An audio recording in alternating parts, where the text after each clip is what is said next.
प्रेम से बोली शंकर भगवान की जय। हर हर महादेव। देव आदिदेव महादेव जी के चरण में प्रणाम करती हूँ, मेरा प्रणाम स्वीकार हो। गुरु भाई बहना, मैं एक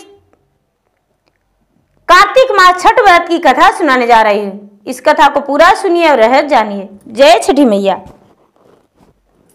गुरु भाई बहना, एक राज में एक राजा थे। राजा बड़े महाबली राजा थे, महान पुरुष थे। राजा साहब अपने राज में बड़े खुश थे। राजा साहब की पत्नी का कोई संतान नहीं था, यानी राजा भी निसंतान थे।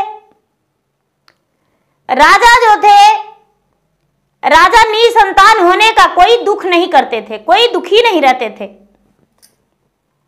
धीरे धीरे समय बीत रहा था और उनका संतान नहीं होने का दुख पूरे प्रजा को था। राजा साहब से प्रजा बोले, हे राजा साहब, आपका तो कोई संतान नहीं है और आप इतने नेक दिल का हैं, तो आपके इस दुनिया छोड़ जाने के बाद मेरा उत्तराधिकारी राजा कौन बनेगा? इसलिए हे राजा, आप दूसरा विवाह कर लीजिए। दीदी, राजा को सारी प्रजा ने बोले तो राजा साहब दूसरा विवाह कर लिए। अब दूसरा रानी राजा के आ गई। जब दूसरा रानी आ गई तो राजा रानी को देखकर बड़े प्रसन्न हो गए और दो रानी के साथ राजा खुश रहने लगे। लेकिन दीदी, होनी के कोई नहीं जानता है, राजा के साथ फिर भी भगवान अन्याय ही करते रह गए, न्याय नहीं किए। राजा का कोई संतान नहीं हुआ। दीदी, धीरे धीरे 5 वर्ष बीत गया तो फिर राजा के प्रजा कहने लगे कि ये राजा साहब, आप दूसरा विवाह कर लीजिए, फिर से तीसरा विवाह कर लीजिए, आपका कोई संतान नहीं है। तो गुरु भाई बहना, राजा साहब फिर से विवाह कर लिए और फिर से राजा के एक रानी आ गई, तो राजा के 3 रानी हो गई।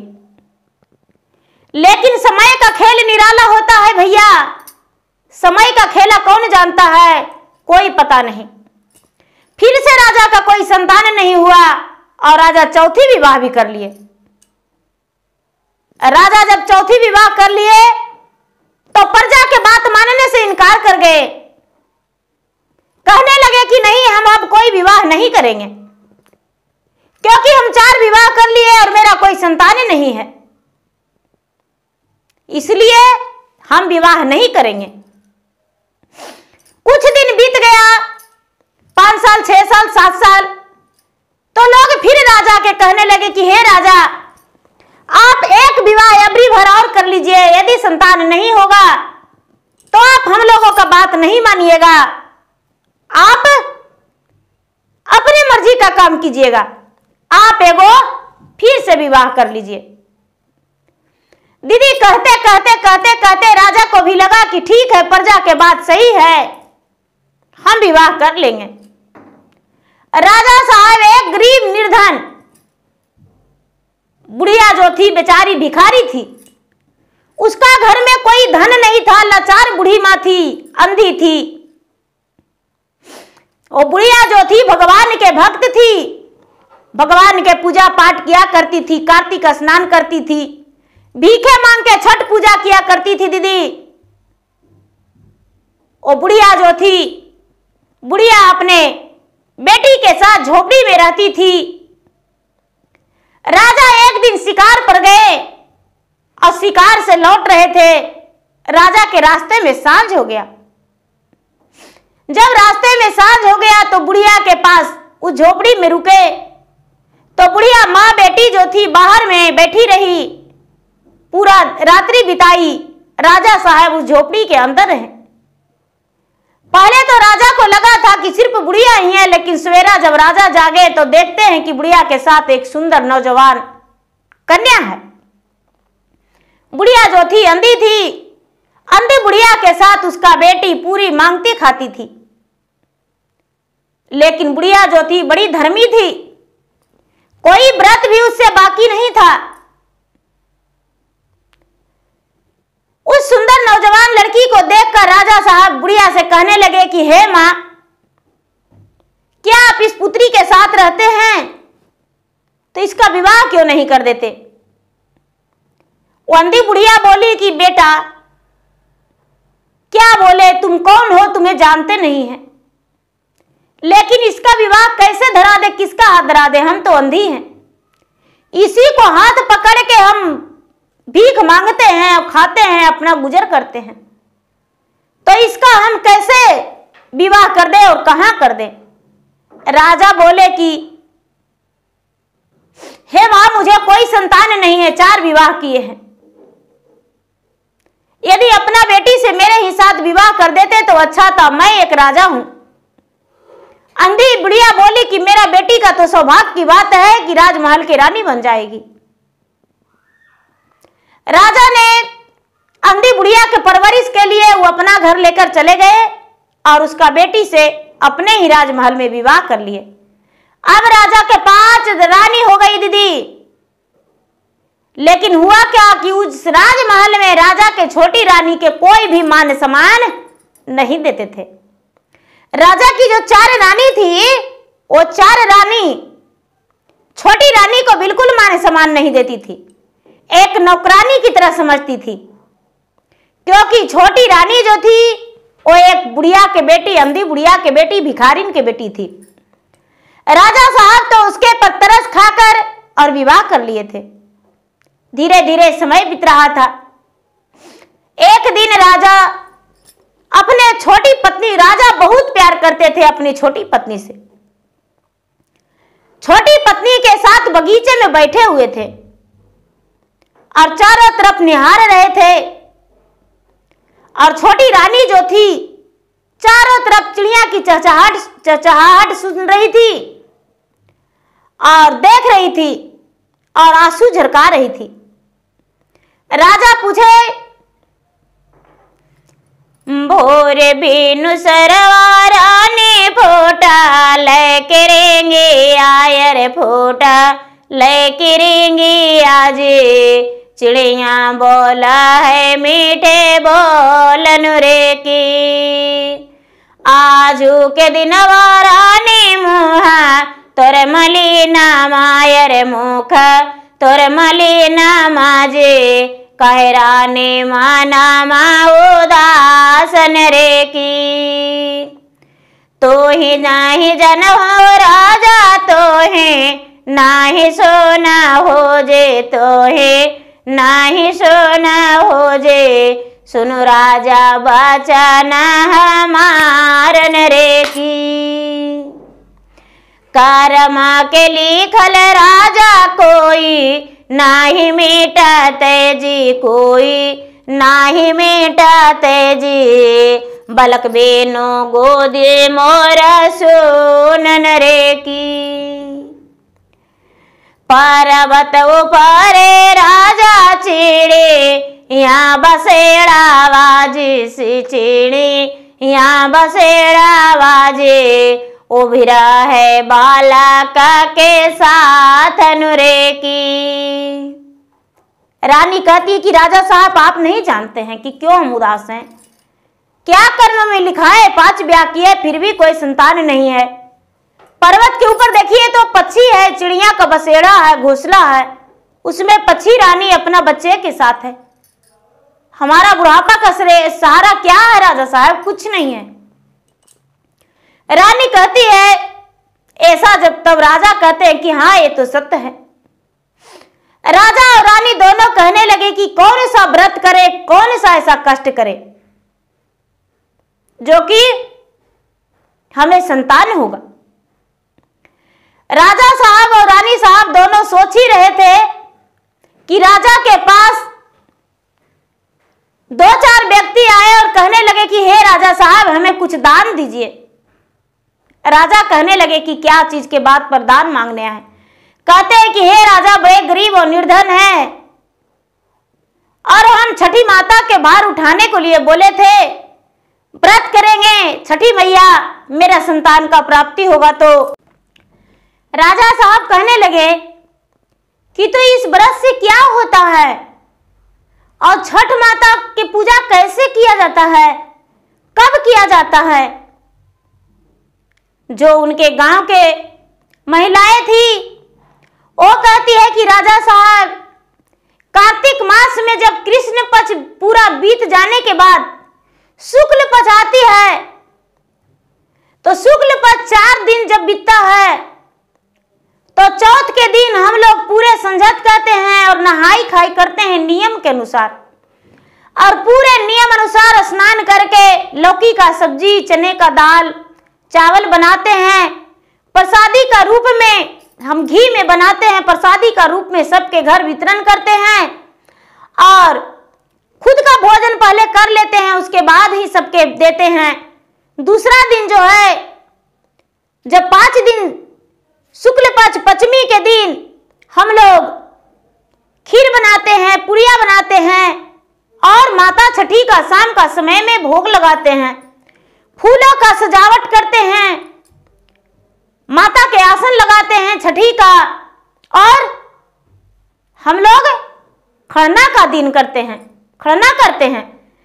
उसके बाद छठी का दिन माता छठी का गंगा जी के घाट पर जाके अर्घ देते हैं या किसी तालाब में, सुविधा अनुसार हम लोग अर्घ देते हैं। और सप्तमी के दिन हम लोग अर्घ देकर व्रत तोड़ते हैं। जब जल में हम सूप लेकर, जल लेकर खड़ी रहते हैं तो भगवान से मन्नतें करते हैं कि हे भगवान, मेरे श्रद्धा पूरा करना। राजा साहब, इस व्रत का यही नियम है, जितना हो सके उतना ही आप इसे कीजिए। राजा कहने लगे कि तो मुझे भी तो संतान नहीं है। राजा के बात सुनकर उनके गांव का पड़ोसन जो थी वो स्त्री बोली, हे राजा साहब, आप अब इस व्रत के करने के लिए रानी को कहिए और आपकी रानी व्रत करेगी और आपका संतान अवश्य होगा। राजा साहब जो थे, राजा साहब अपने छोटी रानी से बोले कि हे रानी, क्या आप इस व्रत को करेंगे? छोटी रानी बोली कि हे राजन, मैं थोड़ी ना अनजान हूं, मेरे माँ तो गली गली भीख मांगती थी, एक भिखारिन थी, लेकिन कोई भी व्रत उससे बाकी नहीं था, सारी व्रत किया करती थी और मैं इस व्रत के बारे में पूरे विधि विधान के अनुसार जानती हूं, तो मैं इस व्रत कर सकती हूं। राजा साहब उन लोगों का कुछ रुपए दान देकर विदा कर दिए और राजमहल के अंदर आए, अपने रानी से बोले, चारों रानी, पांचों रानी से कि हे रानी, आप छठी व्रत कीजिए, छठी माता का व्रत कीजिए, सूर्य भगवान का अर्घ दीजिए, संतान अवश्य होगा। भैया, ऐसा बात सुनकर 4 रानी कहती है कि मुझसे नहीं होगा, मुझसे नहीं होगा, मुझसे नहीं होगा। कौन 3 दिन लगातार इतना कष्ट करेगा? कौन 3 दिन भूखे प्यासे रहेगा? कौन इतना सुबह सुबह स्नान करेगा? कौन भगवान के पूजा करेगा? मुझसे नहीं होगा। ऐसे भी मेरा तो 3 हिस्सा उम्र चला गया है। छोटी रानी कहती है कि हे स्वामीनाथ, इस व्रत को हम पूरा करेंगे, छठी माता का अर्घ देंगे। राजा साहब की छोटी रानी जो थी बड़े प्रेम से माता छठी का व्रत रखी और माता छठी का व्रत रख के और नियम अनुसार नहाई खाई की, लोहंडा की, सांझ की अर्घ दी, सवेरे अर्घ दी और व्रत खोली। चौथा दिन होकर व्रत खोली। 4 दिन का ये 4 रात्रिये व्रत की जाती है और 4 रात्रिये व्रत करके ये व्रत खोली। व्रत खोली, सूर्य मंदिर गई, सूर्य भगवान के पूजा की, गंगा जी में अर्घ दी, गंगा के घाट का पूजा की और उसके बाद घर आई। जब घर आई तो कुछ दिन के बाद राजा से कहती है कि हे राजा साहब, लगता है कि आपके अरमान पूरा हो गया, मैं मां बनने वाली हूं। राजा साहब इस बात को सुनकर बड़े खुश हो गए, प्रसन्न हो गए और कहने लगे कि क्या आप सच में मां बनने वाले हैं? तो हाँ। राजा साहब का खुशी का तो ठिकाना नहीं था। धीरे धीरे समय बीतने लगा। अब चारों रानी का जानकारी हुआ कि छोटी रानी जो है गर्भवती है तो छोटी रानी का संतान हो जाएगा, तो मेरा मान सम्मान नहीं रहेगा। अब छोटी रानी को कैसे घर से निकालूं, कैसे इस घर से विदा कर दूं जिसमें मेरा मान सम्मान बढ़ जाएगा। अब तो दिन रात चार रानी राजा के सोचते रह रही थी कि छोटी रानी को घर से निकालना है। एक दिन का बात है कि अपने मंत्री से चारों रानी जाकर बोली कि मंत्री जी, आपको यदि राज का उत्तराधिकारी बनना है, राज सिंहासन बैठना है, तो मेरा कहना मान लीजिए, और नहीं तो इतना गलत सजा आपको देंगे जो आपको कारागार में पूरा दिन बीतेगा। मंत्री बोले, वफादार मंत्री राजा के थे, बोले कि रानी साहब आपकी बात हो तो मेरे सलाखों ऊपर। कहने लगे कि आज राजा साहब मेरे कक्ष में रहेंगे, छोटी रानी अकेले रहेगी, और छोटी रानी के कमरे में जाने से पहले आप उसके पलंग के नीचे चुपचाप छुपे रहेंगे, और वो जब सोएगी तो धीरे धीरे पलंग के अंदर से निकल के और पलंग पे आपको सो जाना होगा। हम राजा को दिखाएंगे और राजा के आंखें खुल जाएगा, और ऐसा करने से राजा साहब छोटी रानी को देश निकाला दे देंगे। यदि आप ऐसा नहीं करेंगे तो आपको फांसी का सजा दिया जाएगा, और नहीं तो कारागार में डलवा देंगे, और आप ऐसा करेंगे तो आपको हम बहुत सारा रुपये देंगे, जो कि आप इस जगह पे मंत्री का काम भी नहीं करेंगे, तब पर भी आपका कभी जीवन में दुख नहीं होगा। राजा के वफादार मंत्री रानी को बात मानकर क्या किए, रानी का 7वां महीना छोटी रानी का चल रहा था। राजा के वफादार मंत्री रानी के बात मानकर छोटी रानी के कमरे में जाकर पलंग के अंदर सो गए, और पलंग के अंदर सो जाने के बाद जब छोटी रानी कमरे के अंदर गई, उसे पता था कि आज राजा साहब मेरे कमरे में नहीं आएंगे, क्योंकि बड़ी रानी ने किसी जरूरी काम से अपने कमरे में बुलाई है, तो मेरे पास तो कल ही आएंगे। अब बड़ी रानी जो थी राजा के पास थी, राजा उसके पास थे, और छोटी रानी अकेली थी।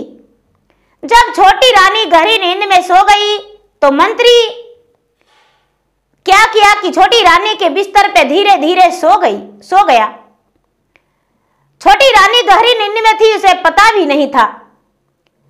सिर्फ 1 से 2 घंटे के बाद 12 से 1 बजे तब बड़ी रानी बोली राजा साहब के कि राजा साहब, मेरा जो छोटी सौतन है वो गर्भवती है, अकेले कैसे सो सकती है, आप उसके कमरे में जाइए और उसी के पास सोइए। ऐसा बात सुनकर राजा बड़े खुश हो गए कि मेरा 4 रानियां मेरे छोटी रानी को बड़ी ध्यान रखती है, और उसे खुश रखना ही इसे अच्छा लगता है।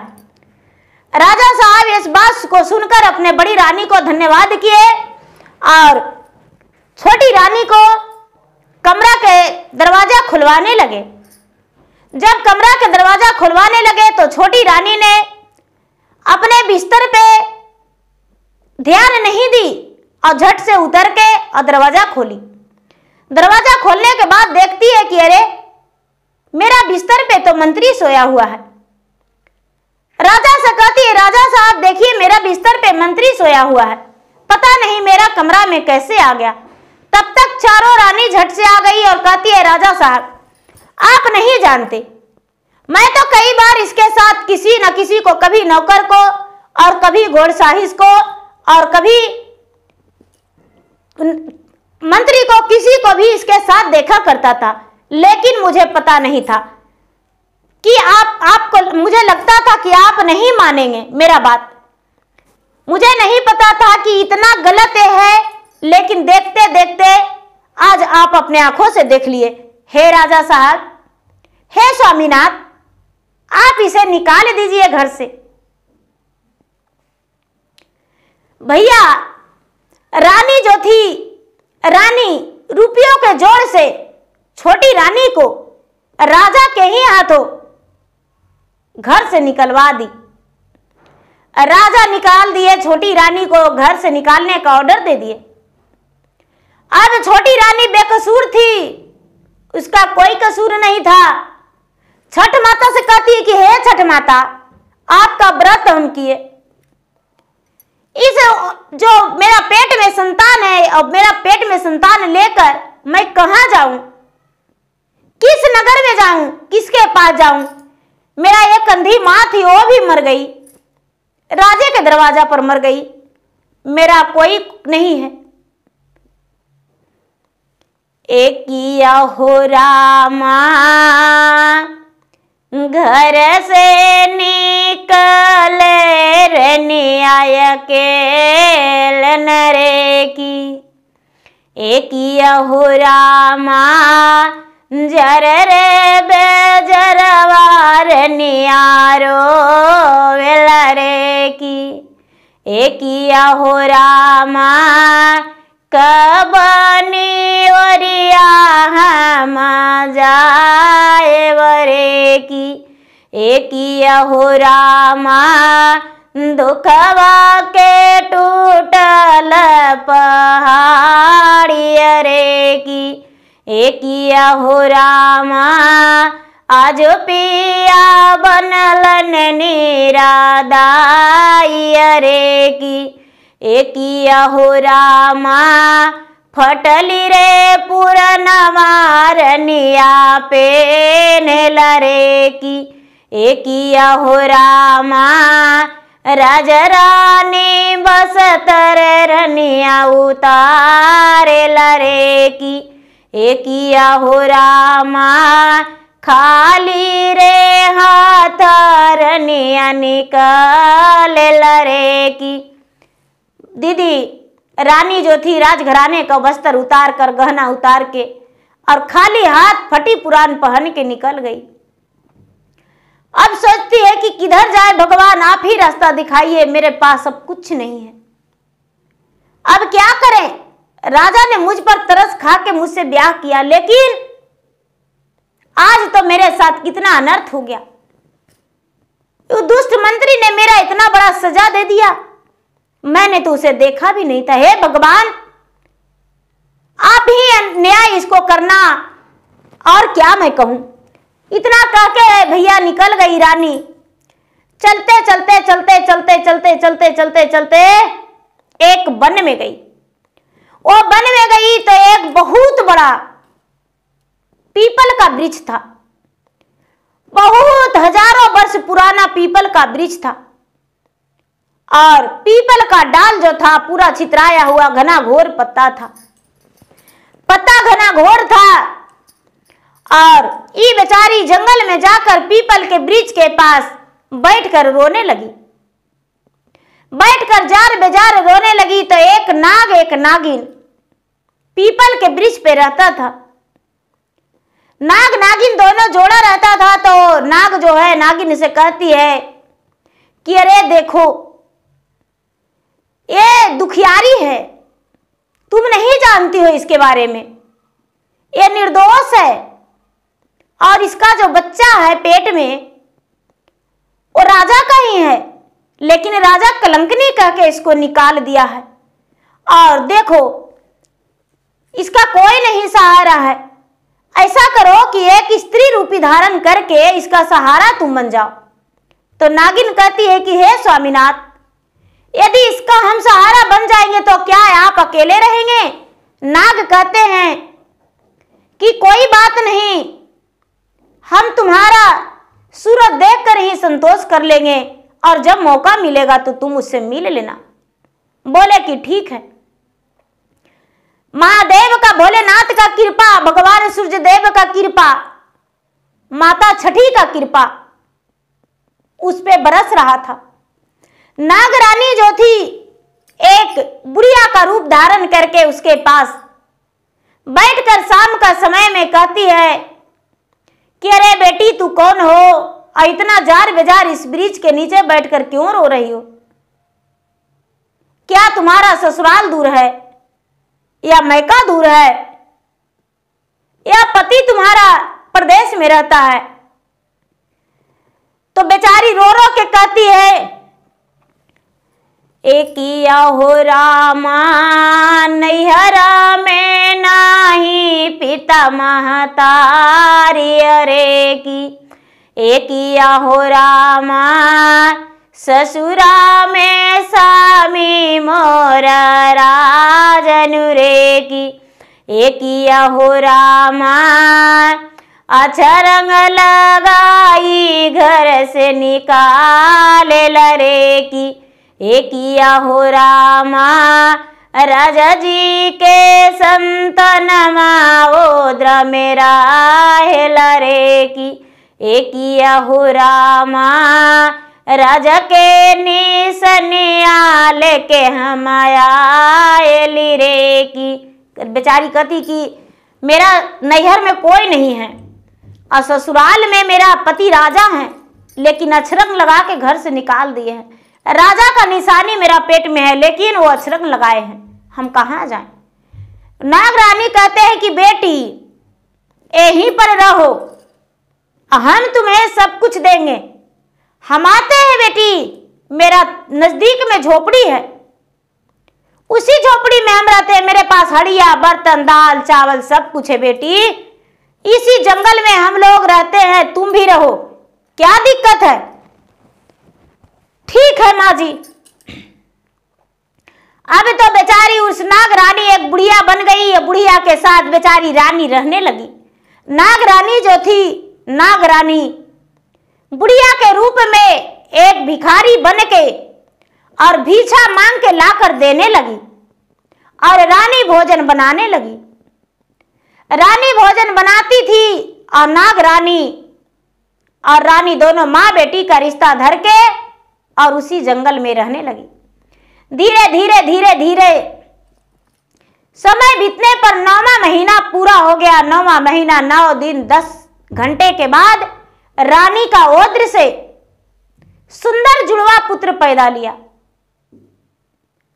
सुंदर जुड़वा पुत्र पैदा लिया और रानी अपने पुत्र को देखकर हर दुख को हरण कर ली और बच्चा को मुख देखकर उसका जीवन धन हो गया। बच्चा से कहती है कि हे पुत्री, अब मेरा राजा कभी जीवन में आए या नहीं आए, तुम्हारे सहारे हम पूरा जीवन काट लेंगे। अब भैया क्या हुआ कि बच्चा जब छोटा छोटा 2 हो गया तो रानी कहती है बूढ़ी माँ से, नागरानी से, तो पता नहीं था कि ये नागरानी है, ये बूढ़ी माता थी। हे माता, आप इस बच्चे को पोसिए पालिए, हम जाएंगे भीख मांगने। अब रानी बेचारी फटल गुदड़ पहनने रहती थी और गांव गांव में जाके भीख मांग के लाती थी। भीख मांग के लाती थी और लाकर और बच्चे का परवरिश करने लगी, अपना भी परवरिश करने लगी, नागरानी को भी परवरिश करने लगी। धीरे धीरे समय बीत रहा था, समय बीत रहा था। जब भी कार्तिक मास छठ का दिन आता था तो बेचारी गंगा के घाट पर जाके लोटे में जल लेकर और भगवान सूर्यदेव के अर्घ देकर कहती थी कि हे सूर्यदेव, आपको व्रत किए तो आप मुझे संतान दिए, हे छठी माता आपको व्रत किए तो आप मुझे संतान दिए, लेकिन आज भी हम निर्जला व्रत में हैं, आपके व्रत हम कभी नहीं तोड़ेंगे, लेकिन मेरा पुत्र को पिता और राज वापस दे दीजिए। हम इस संसार से भी चल जाएंगे तो कोई दिक्कत नहीं। धीरे धीरे रानी को कई वर्ष बीत गया। बच्चा का जो था, बच्चा का 12 वर्ष बीत गया। जब 12 वर्ष बीत गया दीदी, तो माँ जो बेचारी थी, माँ भीख मांगती थी, बुढ़िया की तरह हो गई। दोनों बेटा 12 वर्ष हो गया, सुखी जीवन तो उसका बीत ही नहीं रहा था और दुखी जीवन बीत रहा था। तो बुढ़ी बिल्कुल बेचारी भिखमंगनी की तरह रह रही थी, भिखमंगनी बन के। बेटा जो था, बेटा को देख कर रहा नहीं गया। बेटा को देख कर रहा नहीं गया तो बोला कि माँ, अब तू भीख नहीं मांगेगी, अब हम इस वन में नहीं रहेंगे, हम भीख मांगने जाएंगे और तू अकेले रहेगी। नागरानी बोले कि देखो बेटी, तुम्हारे पास तो हम 12 वर्ष रह गए, अब तुम यहां रहो, अब मेरा अंतिम समय आ गया है, हम तुम्हारे साथ नहीं रह सकते हैं और तुम्हारे पास अपना प्राण को भी त्याग नहीं सकते हैं, क्योंकि तुम्हें पाप लग जाएगा। नागरानी जो थे अपने नागराज के पास चले गए और नागराज के पास साथ में रहने लगे। रानी को भी पता नहीं चला कि मेरे साथ कौन आया और कौन गया। अब धीरे धीरे 12 बरस जब बच्चा के बीत गया तो बच्चा बोला कि माँ हम भीख मांगने जाएंगे।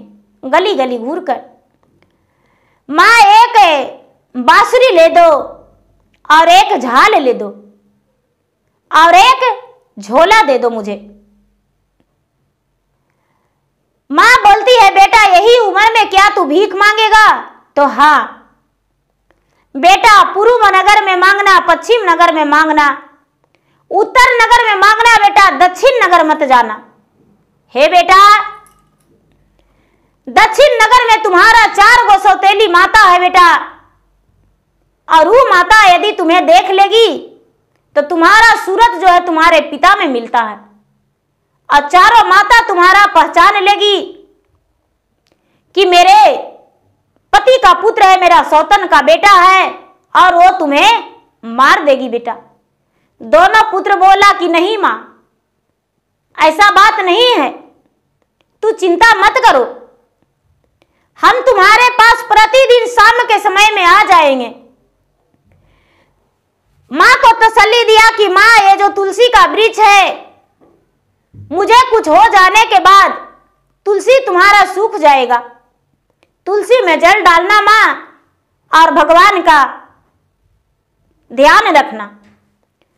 बेचारा मांगने लगा तो मांगता था दीदी, जिसका दरवाजे पर जाता था उसको कहता था बाजू रे मुरझालिया हो बाजो करतालिया जी, बाजो करतालिया जी, बजता बजई बजनमा मनमा मोहल रे की, बास के बसुरिया बाजू जैसे, तीनों लोक मोह है जी, तीनों लोक मोह है जी, देहु माता बिछान मारनु रे की, पिता जे हुए मोरा देसा, केरा राजा वाय जी देसा, केरा राजा वाजी, माता न हुए भिखारी रे की, हम हूँ जही आई आधा,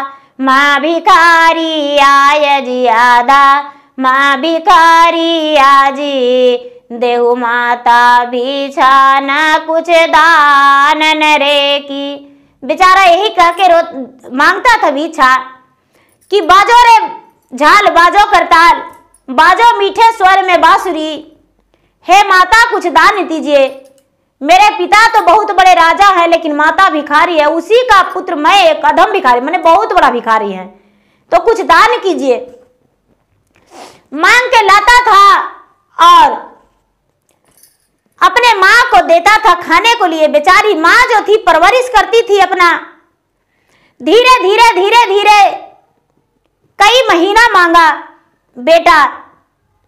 मांगते मांगते कार्तिक मास आया तो माँ जो थी अपने बेटे के पास बैठी हुई थी, दोनों बेटे के अपने गोद में सुला के और दोनों के अपने कहानी सुना रही थी कि बेटा मेरे साथ ऐसा हुआ था। बगीचे में अपना बीती हुई कहानी सुना रही थी दीदी कि बेटा हम बैठे हुए थे और छठ व्रत किए थे तो तुम्हारा जन्म हुआ था। बेटा बोला कि माँ इस बार भी तू व्रत करो, हो सकता है इस बार व्रत करने से कुछ अच्छा हो, माँ तू व्रत करो। बेचारी रानी बोली कि बेटा व्रत तो कभी छोड़वे नहीं किए हैं, छठ व्रत तो हम सारा दिन किए हैं बेटा। बेटा बोला कि माँ इस बार तू व्रत करेगी तो हम बहुत सारा धन मांग कर लाएंगे और धूमधाम से तुम्हें गंगा जी में अर्घ दिवाएंगे और अर्घ दिवा के और उसके बाद घर लाएंगे। बोले कि ठीक है, ढोल बाजा बजाएंगे माँ और अर्घ दिवाएंगे। ठीक है बेटा चलो।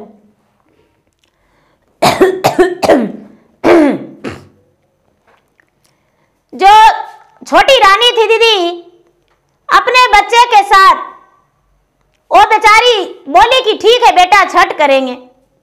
बेटा जो था भीख मांगता था और भीख मांग कर लाता था। जमा कर रही थी मां, और जमा करते करते उसके पास पैसे हो गया और छठ की तो धूमधाम से गंगा जी के अर्घ देने गई, गंगा जी में अर्घ देने गई, जहां उस राज के सब कोई अर्घ देते थे। इतना धूमधाम से दोनों बेटा अपने माता को अर्घ दिलाई कि सब देखते के देखते रह गए कि कहां के लोग इतना ढोल बाजा बजा के इतना धूमधाम से अर्घ दिलाए हैं, कौन हो सकता है। कोई पहचान नहीं पाए और ये अर्घ दिलाकर दोनों बालक अपना माता को आ गया। रानी हाथ जोड़कर कहती है कि हे सूर्य भगवान, जिस पुत्र को मेरे आगे सौंपे उस पुत्र को मुझे देने के लिए कुछ नहीं है, उसके पिता लौटा दीजिए और उसका राज लौटा दीजिए। हम तो वन में जोगन बन के रह जाएंगे, भिखारिन बन के रह जाएंगे, बन के कोयल बन के कुहकतेंगे। भगवान इसका पुकार को सुन लिए। रानी घरे अर्घ ले देकर आ गई। सप्तमी का दिन था। दोनों बेटा बोला कि माँ, छठ में तो बहुत खर्चा हो गया है, जाते हैं मांगने। दीदी दोनों बेटा राजा के घर से निकल गया अपने माँ के पास से, छोटी रानी के दोनों बेटा, और निकल के कहता है कि भैया, माँ तो बोली थी कि मत जाना बेटा दक्षिण दिशा, लेकिन दक्षिण दिशा में क्या है, चलो आज दक्षिण दिशा जाते हैं। और दक्षिण दिशा चल गया। तो सबसे पहले राज में राजा के राजमहल मिलता था, और राजमहल जब मिलता था, राजमहल के पास जाके खड़ा हो गया और जाके कहता है, बाजू रे बाजू मारा बाजू मोरा झालिया, रे बाजू मोरा झालिया हो, बाजहूँ मोरो कर तालन रे की, बाजहूँ बाजो मोरा बासा के बसूरी आय जी, बासा के बसूरी आजी, देहु माता तो हो कुछ दानन रे की, पिता जे हुए माता राजा केर राजा वाय रे राजा केर राजा वाजी, मत हुए बन के भिखारिन रे की, बेटा जही माता यादा माँ भिखारी आय जियादा, माँ भिखारी आजी, करु माता या न मान दानन रे की। चारों रानी निकली कि अरे इतना सुंदर गला, इतना सुंदर आवाज, कौन है? देखता है तो लगता है अरे तो राजा का सूरत, लगता है कि मेरा सौतन का ही बेटा है, उसी का जुड़वा पुत्र हुआ है, इतना बड़ा तो हो ही गया होगा। दोनों बच्चा के बोला कि बाबू खाना खा लिया है? दोनों बच्चा बोला हाँ खाना तो खा लिए हैं, खाना खा लिए हैं। चलो बाबू कुछ खाना खा लो, भूखा होगा बेटा, चलो तुम्हारा सूरत देखकर तो मुझे मोह लग रहा है, चलो बेटा खाना खा लो। इतना मोह जाल में फंसा लिया चारों रानी कि दोनों बच्चा मोह जाल में फंसकर और रानी के प्यार में बंधकर रानी के पास चला गया। चारों रानी के पास, चारों रानी ने एक कमरे में उसे भोजन के लिए बैठाया, बाहर से दरवाजा बंद कर दी और बंद करके छोड़ दी। उनके घर जो भी दाई दासियां थे बोले कि इस कमरा को कोई नहीं खोलना और नहीं तो फांसी की सजा दे देंगे। अब यहाँ जो बेचारी छोटी रानी थी हर देख रही है, पहर देख रही है, मेरा बेटा आया नहीं, मेरा बेटा आया नहीं। शाम हो गया तो तुलसी में दीपक जला के हाथ जोड़ के बैठ के कहती है कि हे तुलसी मैया, पूरा कार्तिक महीना हम आपको दीपक जलाते हैं, आज ही व्रत तोड़े हैं, मेरा बेटा वापस नहीं आया है, क्या करें माता? पूरी रात तुलसी माता के वृक्ष के पास बैठे रह गई। सवेरा हुआ तो नदी में जाकर लोटे में जल लेकर स्नान करके सूर्य भगवान के ओर खड़ा होकर कहती है, हे सूर्य भगवान, आप ही मेरा पुत्र को ला सकते हैं। आखिर मेरा पुत्र कहाँ गया? मेरा पुत्र को ला दीजिए। हे सूर्य भगवान, यदि मैंने सच्चे मन से आपको व्रत किया होगा, हे छठी माता, तो आप मेरा पुत्र को ला देंगे। आप बेचारी हाथ जोड़ के अब गंगा जी में नदी में खड़ी है पानी में, क्योंकि भगवान मेरा पुत्र को ला दीजिए। अब भगवान को ध्यान टूटा। महादेव जी कहते हैं कि अरे आज तो बड़ा अनर्थ हो जाएगा। छोटी रानी के दोनों बेटा के चारों उसका सौतन उसको बांध रखी है, घर में बंद कर दी है। पूरा रात बीत गया है, दिन भी हो गया है।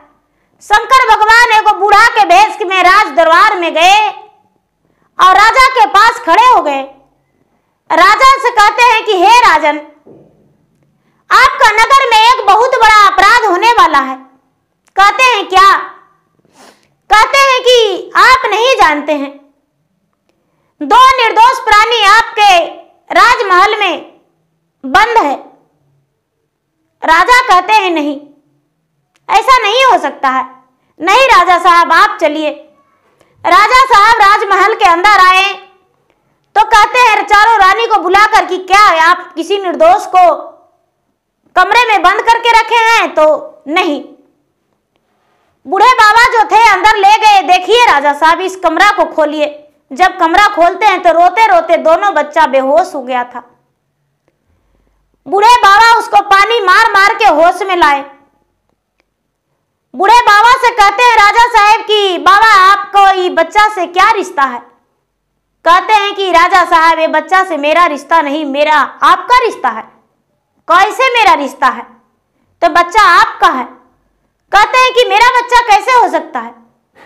मेरा तो एक पत्नी जो थी वो तो बच्चलन थी, नाजायज संबंध बना के रखी थी दूसरे के साथ, तो मैंने तो उसको निकाल दिया। कहते हैं नहीं राजा साहब, आप नहीं जानते हैं। ये बच्चा से पूछिए कहानी क्या है। बच्चा के जब बाबा बोले कि बेटा तुम ही बता दो तुम्हारा कहानी क्या है, बच्चा बोला, बाजू मोर झाली अरे बाजू कारताली आयर बाजू कारताली आरे बाजहूँ बास के बसूरी अरे की। पीता जे हवे मोरा देसा केर राजा वायर देसा केर राजा वाजी मत हवे बन के भिखारी नरे की। बेटा बाज ही आई रामाया दा माँ भिखारी आय जियादा माँ भिखारी आजी देहु राजा हमारा के दान रे की। दोनों बच्चा कहता है कि राजा साहब कुछ दान करना है तो कीजिए और नहीं तो आपके दरवाजा से चले। अरे कल से आपके महल के अंदर रानी जो है आपकी रानी हमको बंद करके रखी थी। पूरे रात पूरे दिन आपके घर में हम भूखे प्यासे रहे। माँ पता नहीं मेरा कैसे रह रही होगी। अरे मेरा बेटा कैसे हो सकता है? बाबा कहने लगे कि आप अपना मंत्री को बुलाइए, जो आपको मंत्री है उस मंत्री को बुलाइए और चारों रानी को यहीं रखिए। ठीक है, चारों रानी को राजा बुलवाए, मंत्र रखे और मंत्री जो था, मंत्री तो काम छोड़ दिया था राजा के राजघराने से। राजा साहब अपने मंत्री को बुलवाए। मंत्री साहब से पूछे तो मंत्री साहब कहते हैं कि हे राजा साहब, मैं निर्दोष हूं। आपकी चारों रानी जो है वो अधमा चंडालिन है, वो ही डायन है। राजा साहब छोटी रानी को निकलवाने के लिए घर से साजिश की थी, हमें रुपया देकर, और बोली थी कि जा उसके पलंग के नीचे सो जाना और जब उसका नींद पड़ जाएगा तो उसका पलंग पे सो जाना। और आपको अपना कमरे में बुलाई और इसे अपना कमरे से आपको फिर भेजा दी। मैं राजा साहब रानी का शरीर में भी नहीं ठेका था। राजा साहब, छोटी रानी निर्दोष है। यदि ऐसा नहीं करते तो चारों रानी मिलकर मुझे फांसी का सजा दिलवा देते। मेरा बात कौन मानता राजा साहब, इसीलिए मैं अपना जान बचाने के लिए ऐसा किया था। हाँ राजा साहब, ये आपका ही सच में पुत्र है। हे राजा साहब, मेरा विनती यही है कि आप अपने पत्नी को स्वीकार लीजिए। जहां भी है आपका पत्नी, आप अपना पत्नी को ले आइए। गुरु भाई बहना, राजा साहब तनिक भी देर नहीं किए और दोनों पुत्र के साथ अपने रानी के साथ पास चले गए वन में। लेकिन रानी तो वन में थी ही नहीं, रानी तो नदी में जल में खड़ी थी, लोटे में जल लेकर अपने पुत्र के वापस आने का राह देख रही थी। महात्मा जो थे, महात्मा वहां से अदृश्य हो गए, लापता हो गए। वो तो महात्मा कोई और नहीं, भगवान थे। भगवान अदृश्य हो गए। राजा साहब देखने भी नहीं लगे कि वो महात्मा कहाँ गए। और पुत्र के उत्साह में राजा साहब अपने पत्नी के पास चले गए। नदी में गए तो बच्चा बोला कि मेरा माँ नदी में ही होगी। मेरा माँ प्रतिदिन नदी स्नान करने जाती है और भगवान सूर्यदेव से मन्नतें मांगती है। राजा जब नदी में गए तो देखते हैं कि वहां सच में छोटी रानी जल में खड़ी है, जल लेकर। राजा साहब मिनती से छोटी रानी को जल से निकलने को बोले। छोटी रानी निकली। राजा साहब धूमधाम से वही वन में से छोटी रानी को और दोनों पुत्र को घर वापस लाए। डोली कहार करके छोटी रानी घर आई।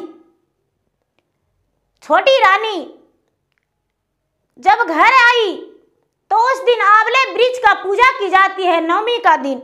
उत्साह हुआ। राजा साहब बोले कि चारों रानी को गड्ढे कुएं में काट कर गहवड़ भर देंगे और इनका नामो निशानियां मिटा देंगे। छोटी रानी बोली, नहीं महाराज, आज तो धूमधाम से आंवले वृक्ष का पूजा की जाती है और धूमधाम से लोग भोजन बनाते हैं, खाते हैं, नवमी व्रत पूजा करते हैं। और हम इतना आज खुशी का दिन है कि राजमहल में मेरा पुत्र का आगमन हुआ है और आज इस राज का उत्तराधिकारी मिला है। और आज यदि खून का धारा बहेगा तो अच्छा नहीं होगा, इसलिए चारों रानी को दासी बनाकर छोड़ दीजिए और इसी घर के अंदर रहेगी, लेकिन इसका मान सम्मान नहीं दिया जाएगा। राजा साहब चारों रानी को राजमहल बस्तर कपड़ा खुलवाकर और दासी का कपड़ा दे दिए और छोटी रानी राजरानी बन गई। तो गुरु भाई बहना देखिए, छोटी रानी जो थी वो एक भिखारिन का बेटी थी। वो बेचारी दुख लिखवा के आई थी, भगवान उसे दुख लिखे थे, किसी न किसी तरह से उसे दुख झेलना था तो उसे दुख झेलना पड़ा। लेकिन जब उसका जीवन में सुख आया तो भगवान उसको सुखी जीवन लौटा दिए और सब कुछ उसे दे दिए। तो देखिए, छठी माता का व्रत करने से हर खुशियाँ पूरा हो जाती है, हर भगवान दुख दर्द हर लेते हैं और खुशी वापस देते हैं। अन्न पुत्र धन सौभाग्य विद्या सब कुछ देते हैं। तो प्रेम से बोलिए छठी मैया की जय।